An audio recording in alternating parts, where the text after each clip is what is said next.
So may buntag sa tanan no? Naugon ba ang matag usa? Amen. So kanunay kita marinaugon no kay tungod sa ating pagkahiusa diha ang Ginoong Kristo. Amen. So anya na po kita sa bahin sa ato ang testimony sa kadaugan. So ang mag-testimony karon sa kainahan na madasigon na nagapabuhat sa tungguluhaton sa nagapabuhat sa kuluhaton sa atong Ginoong Kristo no, dili lang kay siya pati iyang bana dasig kaayo sa pagpabuhat. Bitbit man niyang anak nga gamay, rain or shine, no? So, walay makapugong sa lihok sa balaang espiritu. Basta ani anak kanato, ana sa matag usa kinabuhi, walay makapugong. Miskan kinsa pa man na, di ba? So, karon ang testimony, na-bless ko kay ko siyang kinabuhi kay naagi kalahian kani adto karon. Grabe ang pagpamuhat ni Lord sa iyang kinabuhi. Taga-testimony niya, ma-compare ko niya iyahang sitwasyon kagahapon ug sa karon. So, wala din makawang diha sa Ginoo no kung mabuhat ka. Bisan unsa pa man nakagamay, wala makawang diha sa Ginoo. So, dinala ko dugayon ako tawagon si Sis Vanessa Padon. Thank you, Lord.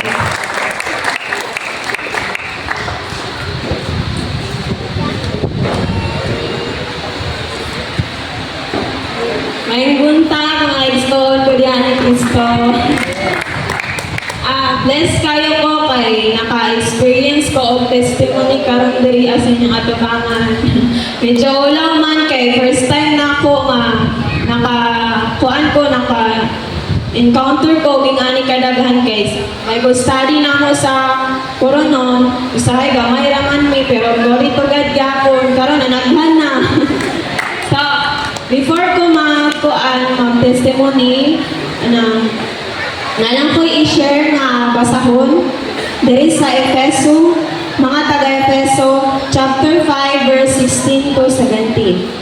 Ayuha paggamit ang inyong panahon, kay daotan kining mga adlaw.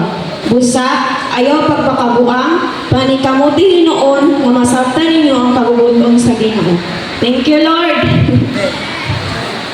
So, kani diri nga akong testimony, bahin siya sa aking kaagi sa una kay kanang akong batasan nga dili maayo, ako yung nadala-dala sa una, so pag ninyo na ako, nadala din ako siya. So, i-share din ako akong kaagi sa una, so wala pa ko na Kristohanon. Puno sa kasamok akong kinabuhi.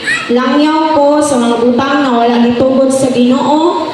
Pero gipadayon gihapon ako kay lagi gahi kay kog ulo.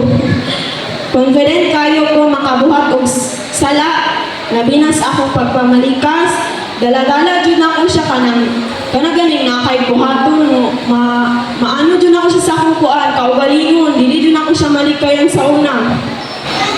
Miskan asa ko ibutang malitok jud na ko siya. So sa naminyo na ko dito, nagsugod ang tanan ng akong emosyon, kay nagpadayon gyud og kataas kay syempre sa usa ka inahan maka-feel jud ka ng lahi, labi na ka ng kuan ma-postpartum ka, makuan jud ka, mag-overthink ka kung unsa man ni uy kanang kaya ba nako ni o kanang mabuhat ba nako ni, malampos ba nako ni mga ana gud akong utok sa una. So sa nagpadayon akong miskan unsa na akong hilapan o kasuk-an, wala na ako kasabot sa akong sarili sa una. I thought sa yon ra nga magminyo, nga magkapamilya pero dili man di ay.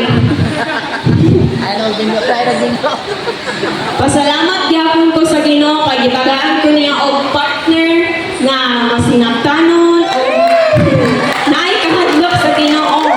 Kay isa po na siya sa akong gipangandoy sa una nga Lord, kanang unta na ako'y partner ka na mahadlokon dyan sa imo balag ka ng partner basta mahadlok dyan sa imo ka nang hindi siya gusto nga kanaganing unahon ng mga butang nga dili maayo pero glory to God jud kay ano jud siya sa Ginoo ba gihatag din niya sa kuangat kanang wala ko nag-expect unta nga kanang magpadayon ta. Amen. So, mao to hantod sa nabuntis ko og nanganak ko pang Aiden sa naabot sa among kinabuhi as ginikanan na grabe jud ang kalipay na naabot si Aiding sa among kinabuhi. Palabay ug palabay ang mga adlaw, tagaan ko business ni Lord. Itagaan ko niya business. Imagine, nagaukay-ukay ko sa una, dala-dala po na ko na siya, kanang ukay ko sa Bangkirohan man or sa Digos. Mga adlaw mi, kanang murag alas 4 o mga alas 4 na mi mugikan. Dala-dala na mo na siya, mga months pa siya. Moto nga, bless ko ato nga time, pero sa mali na way akong na-feel ato.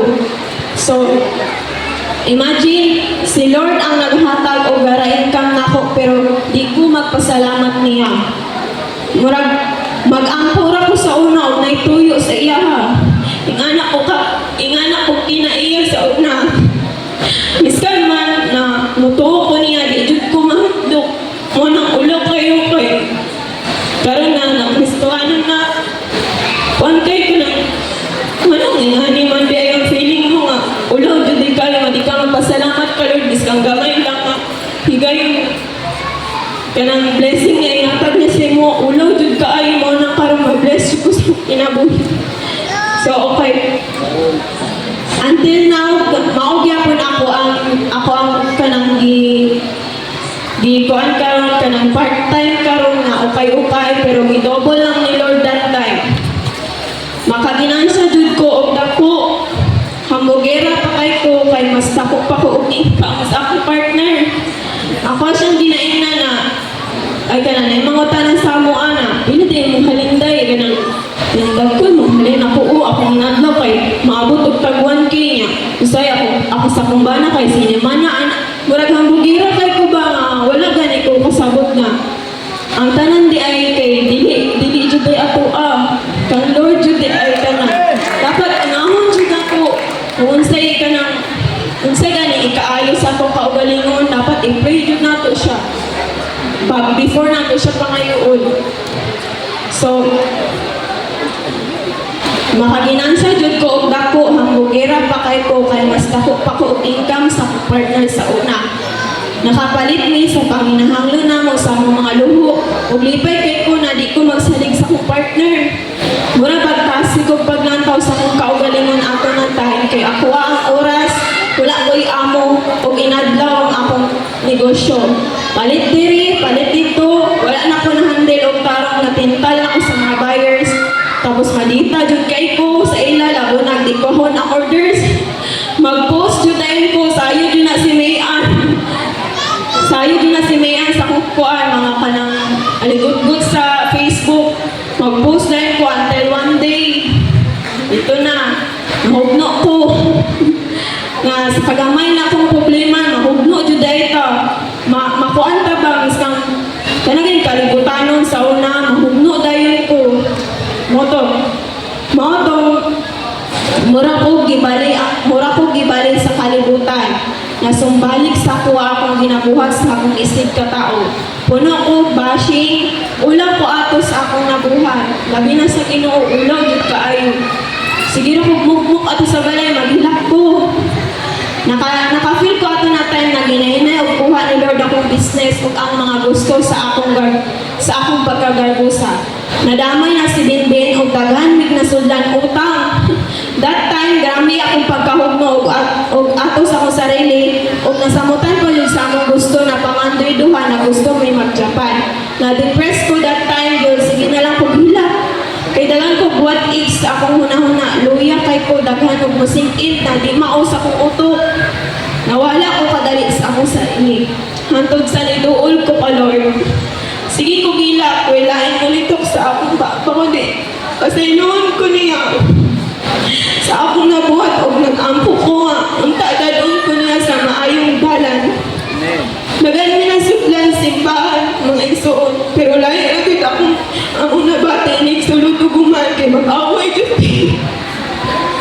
Gipangayo po na ako sa Ginoo ang kamituan na sa akong partner ng mga lagad na willing dyan ni. Usa ka adlaw na nag-invite na mo diri na church. Igamit siya ni Lord aron ang among kahuyang mawala. Ug unsa man among gi-face na battle ato na tay. Pagsulod pa lang namo ni Bilmin John 3, di nyo po kalimot. Itulog din akong luha mga igsoon. Kanang pagsulot pa lang nimo ba, marag lahi na yun. Manindog dyan yung balibo. Sumaoto, na nakahilang ko, nakapamalando, sa kagambahanan ang buhit na Diyos. Grabe na kong ilang ato sa pagpalimbaw. Di lang halata kay nagmasko ato kay naulap ko. Kay basig na yung makita na ko nga kailan ako nga makainom ba nga nagsimba-simba lagi na siya. Buwan man ni kuya man ni kinaiya. Murag anak good. Moto, pagsulod na ko, nisulod moto. Moto na dyan nagsulod sa kong auto. Pagpadung pa lang na mo, moto nga tayo. Nagsugod na ang praise and worship, gitanggal na akong mask, kung nipalayon akong luhag. Wala akong kabantay na perti din akong hila. Lahi, ay sa likod di ay namo ato na ako'y kailang friends na ako na nasayod sa akong mga binuhatan sa Facebook, nga sige post, nga pagpakaulaw tao. Pero wala ko gibatik kaulaw niya. Smile po, nagpalayon pagpangino kay pastor. Kaya siya man ang nagpalayon. Nigaan kalit ako pamati pagpamauli o dito ko nagunahuna na digit basta-basta si Lord. Pag iampo ni mo, ihatag jud niya dayon. Pag uli na mo, mga igsoon, nag-overthink pa jud ko ato kay anak ko ka Lord na. Storyahan na ako, gistoryahan na akong sarili na ngayon kong sign ni Lord na if di mi mag-away Lord, dibin pag uli sa balay, mauna jud ni Lord, mauna jud ni. Mauna na dyan ang simbahan na among padayunon. So, hantod sa nag-uli mi, wa jud ni nag-away, natingala na lang ko, sa una sa simbahan na mo adtuan, di jud ni magkasinabot. Mag-uli ni nga, murag ka ng, kuan kayo pa ng, sitawag mag-away perminti, di ni magkasinabot. Hantod sa nag-decide ni na masimba, nagkasinabot, o ginahinay kong pasahod ni Lord sa akong mga mali, na kontento ko sa akong sarili, dinaampo na ko huwik na unta pa sa iluon ako sila, o nahimog yun na ako mga igsoon, muskang huot sa dughan, dili sulagma ang nabot mi diri. Na ministry, taga na usab na mo karon na wa ko nag-expect na mabuhat na ako in silent. Na may mga pagsulay ang matag-usa sa atong isig ka kinabuhi, dangog jud ta kay Lord. Dili sa ubang tao, makigistorya ta sa iya kay tinuod jud nabuhi siya. Nangaminaw siya, namugayad siya. Sa unsa man og sa ikamaayo nato.